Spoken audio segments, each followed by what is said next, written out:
আসসালামু আলাইকুম। Walton LED live presents ক্রিক টকে সকলকে আমন্ত্রণ। আমাদের বাংলাদেশের ক্রিকেটে সিনিয়র ক্রিকেটারদের প্রতি অতি ডিপেন্ডেন্সিটা আমাদের একটা বড় জেনারেশন গ্যাপ তৈরি করে দিয়েছে।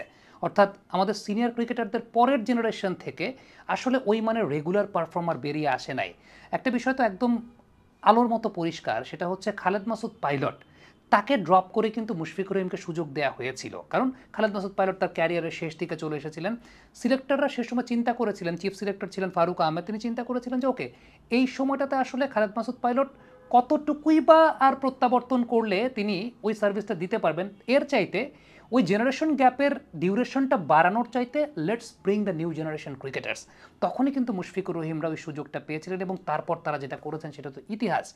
এই মুহূর্তে মুশফিকুর রহিমের অবসরটা, সেটা অবশ্যই একটা পজিটিভ সিদ্ধান্ত। আমি এই কারণে বলি, কারণটা হচ্ছে ওই জেনারেশন গ্যাপটা আর প্রলংড হচ্ছে না।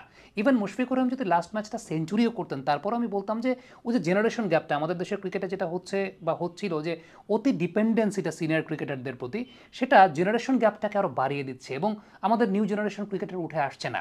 সো এই মুহূর্তে আমার কাছে মনে হয় যে ওয়ানডে ক্রিকেটটাতে আমরা নিউ জেনারেশনের ক্রিকেটারদের প্রতি ইনভেস্ট করার সময় এসেছে এবং ডেফিনেটলি মুশফিকুর রহিম যাওয়াতে উইকেট কিপিংয়ে একটা ভ্যাকুয়াম তৈরি হচ্ছে উইকেট কিপিং ব্যাটারদের ক্ষেত্রে। অবশ্যই মুশফিকুর রহিমের রিপ্লেসমেন্টটা ভেরি ডিফিকাল্ট, বাট আপনি যদি সুযোগ না দেন রিপ্লেসমেন্টটা কীভাবে আসবে? সেক্ষেত্রে দুইটা অপশন আমার কাছে খুব প্রমিনেন্ট মনে হয়, একটা কাজী নুরুল হাসান সোহান আর একটা মাহিদুল ইসলাম অঙ্কন। কাজী নুরুল হাসান সোহান সবসময় খুব আন্ডাররেটেড ছিলেন। ওয়ানডে ক্রিকেটে তিনি যে খারাপ করেছেন বিষয়টা তো সেরকম না। ওয়ানডে ক্রিকেটে যখনই তিনি সুযোগ পেয়েছেন তখনই তিনি ভালো করেছেন, পারফর্মার ছিলেন। এখন আমাদের বাংলাদেশে একটা প্রবলেম হয় কি, কারো ব্যাটিং যদি দেখতে সুন্দর না লাগে, আমরা ধরে নিই যে সে চলে না, কিন্তু দিন শেষে ভাই রান করাটা ম্যাটার করে। একটা প্লেয়ার যদি তার আনকনভেনশনাল টেকনিক নিয়েও রান করেন, সেক্ষেত্রে সেটা তো প্রবলেমের কোনো কিছু নেই। মহেন্দ্র সিং ধোনি আনকনভেনশনাল টেকনিকের প্লেয়ার ছিলেন। ওই সময়টার সিলেক্টররা কিরণ মরে কিন্তু তাকে ব্যাকআপ করেছিলেন, যারা MS Dhoni the untold story সিনেমাটা দেখেছেন।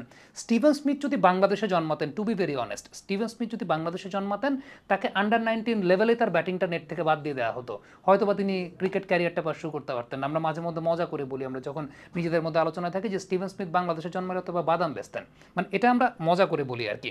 সো আনকনভেনশনাল প্লেয়ারদেরকে আমরা কখনো প্রমোট করি না। শিবনারায়ণ চন্দ্রপাল, তার ব্যাটিং খুব দৃষ্টিনন্দন কিছু না, দৃষ্টিকটুই ব্যাটিং অ্যাকশনটা, 11,000 রান তিনি করেছেন। সো সোহানের ক্ষেত্রে ব্যাপারটা হচ্ছে কি, সোহানের ক্ষেত্রে ওই যে সবার মধ্যে একটা ধারণা যে ওর ব্যাটিং তো দেখতে সুন্দর লাগে না, কিন্তু দিন শেষে ভাই রান করছেন কিনা সেটা ম্যাটার করে। আপনি সোহানের ওয়ানডে অ্যাভারেজ যদি দেখেন, সেক্ষেত্রে রান তো করেছেন ভাই। জাকের আলী অনিক, ধরেন জাকের আলী অনিকের ডিফেন্স দেখে কারো কাছে খুব মাধুর্যমণ্ডিত কিছু মনে হয় না, কিন্তু দিন শেষে রান তো জাকের আলী করছে, যেভাবেই করুক রান তো করছে। দিন শেষে রান করাটাই ম্যাটার করে। স্টিভেন স্মিথের ব্যাটিং দেখে আপনার কাছে বিরাট কোহলির মতো মনে হবে না, বাবর আজমের মতো মনে হবে না, কেন উইলিয়ামসনের মতো মনে হবে না, বাট স্টিভেন স্মিথ তো রান করেছেন। সো ফ্যাক্টের জায়গাটা ওইটা। সোহানকে আসলে কেন জানি না, খুব আনকনভেনশনাল সেট আপের ব্যাটসম্যান, তো তাকে ওইভাবে কখনো ওই মূল্যায়নটা করা হয় নাই রান করার পরও। মাহিদুল ইসলাম অঙ্কন আরও একজন ক্রিকেটার, আমার কাছে মনে হয় যে মাহিদুল ইসলাম অঙ্কন তার ব্যাটিংয়ের অনেক ওই যে দৃষ্টিনন্দনের জায়গাটা, হ্যাঁ মাহিদুল ইসলামের অঙ্কনের মধ্যে ওই দৃষ্টিনন্দন জায়গাটা আছে। গত প্রিমিয়ার লিগের টপ স্কোরার ছিলেন, এই প্রিমিয়ার লিগেও সেই ধারাবাহিকতাটা বজায় রেখেছেন। সো ওয়ানডে পাইপলাইনে তিনিও আসতে পারেন, ওয়ানডে গেমটা খুব ভালো বোঝেন। আমি গতকালকে তার একটা শট দেখছিলাম, এক্সট্রা কাভারের উপর দিয়ে মারছেন, এবং এক্সট্রা কাভার জোনটা এটা গ্যাপ ফাইন্ডিংয়ের একটা অনেক বড় জোন। এইটা আমি বলবো তার একটা অনেক বড় স্ট্রেংথের জায়গা। বিপিএলও আমরা দেখেছিলাম যে পেস বোলারের এগেনস্টে এক্সট্রা কাভার জোনটাকে তিনি ব্যবহার করছেন, এবং এই যে এক্সট্রা কাভার জোনটা ব্যবহার করার ক্ষেত্রে যে বডি ব্যালেন্স মেনটেন করার জায়গাটা, 99% ক্ষেত্রে তিনি বেশ ভালো মতোই মেনটেন করেছেন। আপনি যদি বিপিএলের ফুটেজগুলো একটু প্লে করে দেখেন, বেশ ভালো মেনটেন করেছেন। ফ্রন্ট লেগটাকে ক্লিয়ার করে এক্সট্রা কাভার অঞ্চল দিয়ে যেভাবে মেরেছেন,